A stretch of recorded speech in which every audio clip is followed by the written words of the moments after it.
história da humanidade é recheada de pessoas de coração, não é? Indivíduos que agiram como verdadeiros monstros quando se tornaram adultos e trouxeram o terror e toda a sua essência. Quem foram essas pessoas, não? E o que elas fizeram de tão ruim? Poucos já ouviram falar de Madame Lalaurie. Madame Marie Delphine McCarthy. Nasceu em março de 1775, numa família de aristocratas franceses que se mudaram para Nova Orleans, nos Estados Unidos. Tanto na infância como na juventude, ela conviveu com as pessoas mais importantes do estado americano de Louisiana. Respeitada e prestigiada na sociedade, Delphine casou-se 3 vezes, sendo que seu sobrenome, Lalaurie, vem do terceiro e último casamento com um médico, Leonard Nicolas Lalaurie, em 1831. Foi então que se mudou para a mansão, que seria o palco de todo o seu sadismo. Madame Lalaurie, como passou a ser conhecida, financiava festas homéricas em sua mansão, onde os convidados começaram a notar que havia algo de errado com os escravos da casa. Magros, abatidos, tristes. Era assim que eles eram descritos pelos convidados. No entanto, ninguém se atrevia a comentar, a não ser com os outros convivas que presenciaram as mesmas cenas. Mas mal sabiam que o horror ia muito além do que os conhecidos de Madame Lalaurie imaginavam. O cozinheiro da Madame, coitada, nas horas que não estava cozinhando para ela ou para seus convidados, ficava acorrentado ao fogão para que não tivesse chances de fugir. Que absurdo! Outros escravos tinham suas genitais mutiladas e ficavam presos em um cômodo escuro, sem qualquer condição higiênica. Uma vez, uma escrava de apenas 12 anos de idade, chamada Lia, penteava os cabelos de sua senhora quando os puxou um pouco, sabe, mais grosseiramente, um pouquinho mais forte. Claro, sem essa intenção. Temendo a ira da madame e sabendo o que poderia ocorrer, a jovem Lia correu para o telhado da mansão na tentativa de evitar a punição. A gritaria chamou a atenção de um vizinho que chegou a testemunhar a queda da garota e sua consequente morte. Somado ao que os convidados já desconfiavam, esse episódio chamou a atenção das autoridades, que iniciaram uma investigação acerca daquela família. O casal Lalaurie foi indiciado, inclusive, pelo desaparecimento de 9 escravos. Só que o processo contra os 2 não foi adiante. Talvez por ainda contarem com o prestígio que as famílias ainda possuíam. No entanto, 2 anos depois, a realidade sádica dos 2 seria finalmente revelada. Os bombeiros e a polícia foram chamados devido a um incêndio ocorrido na mansão. Ao chegarem, viram uma senhora negra de uns 70 anos, amarrada ao fogão. A senhora disse a eles que ela mesma havia dado início ao incêndio numa tentativa de suicídio. Mesmo que Madame Lalaurie tentasse impedir, os homens não se deram por vencidos. E o que encontraram na mansão foi um verdadeiro antro de terror.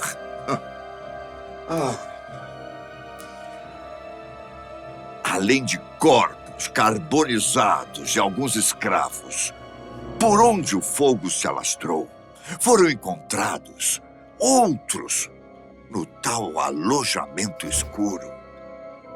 Todos presos, alguns suspensos pelo pescoço e com seus membros rasgados de uma extremidade à outra. Havia uns mutilados e outros usando forçadamente colares de ferro com pontas que pressionavam suas cabeças. Todos eles mostravam sinais de chibatadas em seus corpos. Lalaurie tinha outro segredo. Ela se banhava com o sangue de seus escravos. Era comum extrair o sangue do mais forte para que ela usasse em seus banhos. Assim que a população soube, praticamente destruiu a mansão, deixando somente as paredes laterais em pé. Quanto a Madame Lalaurie e sua família, sabe-se que ela fugiu para a França, onde morreu em 1842. Esquisito, não?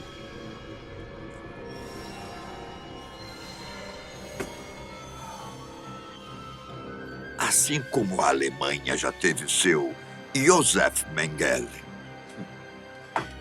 o Japão, O Japão teve o seu Shiro Ishii. Ele foi o aclamado microbiologista e cirurgião que, entre a Primeira e a Segunda Guerra Mundial, criou e trabalhou com bactérias com intenções duvidosas. No início da Segunda Guerra Mundial, Shiro Ishii foi convidado pelo exército japonês, onde recebeu o cargo de cirurgião sênior e também chefe da unidade 731. Um órgão secreto de experimentos e pesquisas para o desenvolvimento de armas biológicas e químicas. Mas, para provar a eficácia de suas pesquisas, o Dr. Shiro usava soldados que eram capturados pelo exército imperial japonês como cobaias. Ratos infectados com a peste bubônica eram colocados junto a prisioneiros para compreender como a infecção era passada para os seres humanos, entendeu? Então, e além disso, mulheres eram forçadas a engravidar para que ele pudesse usá-las como cobaias durante o período de gestação. Em outros experimentos, o Dr. Shiro induzia ulcerações por frio, em que partes do corpo dos seus pacientes eram congeladas e os tecidos celulares do local eram comprometidos.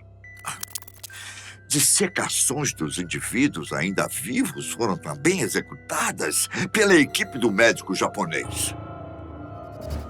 Esse tipo de dissecação anatômica servia como base para estudos de fenômenos fisiológicos em seres humanos. Na tentativa de eliminar o maior inimigo dos japoneses, Shiro chegou a bolar um plano de ataque aos Estados Unidos. Ele consistia em infestar a maior cidade americana com a bactéria Yersinia pestis, a famosa peste negra, que ocorreu na Europa no século XIV. O plano de Ishii só não foi adiante devido à rendição do Japão frente aos Estados Unidos, logo após os ataques de Hiroshima e Nagasaki. Por mais irônico que pareça, Shiro Ishii não foi levado à corte marcial. O país vitorioso fez um acordo de troca de informações acerca das experiências bizarras que o médico fez com seres humanos. Shiro Ishii veio a falecer em 1959, aos 67 anos, se não estiver enganado, em decorrência de um câncer na laringe. Ah, as crueldades perpetradas pela próxima personagem farão de Shiroishi um médico de boas intenções. Você já ouviu falar da bruxa de Buchenwald? Ilse Koch. Nasceu em 1906, em Dresden, Alemanha. Filiou-se ao Partido Nacional Trabalhista Alemão em 1920, pois para ela, a ideologia nazista seria a solução para os problemas políticos e econômicos que o país vinha enfrentando desde o final da Primeira Guerra.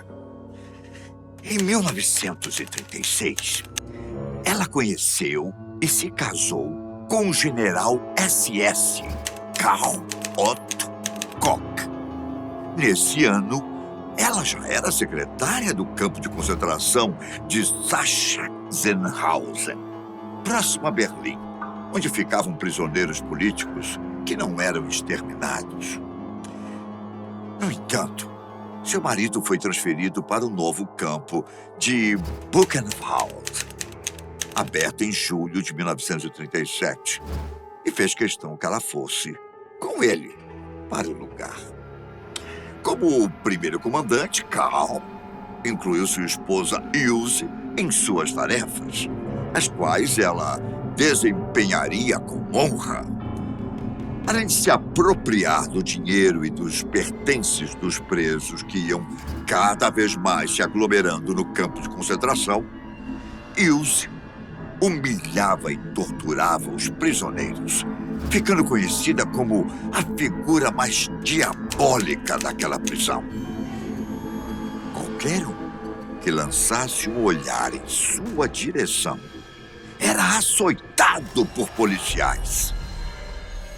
Ela tinha um prazer enorme em ver crianças sofrendo, ao serem separadas dos pais, que eram enviados para câmaras de gás. Ela tinha uma obsessão incontrolável pelos tatuados. Mandava os prisioneiros tirassem suas roupas. E aqueles que possuíam tatuagens, ela os enviava para um cirurgião, que removia a parte da pele desenhada e, claro, com todos os requintes de crueldade, uma vez que não se anestesiava ou amenizava a dor do prisioneiro. E ela fazia questão de assistir a tudo. As peles tatuadas viravam objetos do sadismo de Ilse Koch. Quadros, capas de livros, luvas, abajur, lustres. Eram alguns dos pertences da bruxa de Buchenwald, que continham as peles dos prisioneiros que logo depois da tortura eram sacrificados. Bom, além desses souvenirs de terror, Ilse ainda colecionava órgãos e cabeças encolhidas das vítimas e os exibia como troféus. Além disso, os dedos polegares de alguns prisioneiros eram transformados em interruptores de luz. Porém, o destino tinha algo reservado para o casal Koch. Lembra-se que falei que Ilse tinha o costume de roubar o dinheiro e os pertences dos recém-chegados ao campo de concentração? O que ela talvez quis ignorar era o fato de que tais pertences e dinheiro deveriam ser encaminhados para o Terceiro Reich e não enriquecer comandantes e suas esposas sádicas. O casal foi preso pela Gestapo em 1943. Mas sua história não parou por aí. Em 1945, Ilse foi inocentada, enquanto seu marido foi julgado e condenado à morte nesse mesmo ano. 2 meses depois, ainda em 1945, Ilse foi novamente presa por crimes de guerra. Em 1949, foi libertada. o que causou comoção negativa e uma onda de protestos em toda a Alemanha. Finalmente, em meados de 1951, Ilse Koch foi julgada e condenada à prisão perpétua. Alguns anos na prisão trouxeram a ela uma grande tortura psicológica. Ela dizia estar sendo assombrada pelos prisioneiros que ela mesma mandou torturar e matar. Koch escreveu uma carta ao filho e, mesmo sem demonstrar qualquer remorso, ela se matou em 1º de setembro de 1967, aos 60 anos de idade. Até onde vai a crueldade humana, não é? É difícil. Muito difícil o ser humano, não é? Precisamos repensar do que somos capazes de fazer ao outro ser humano.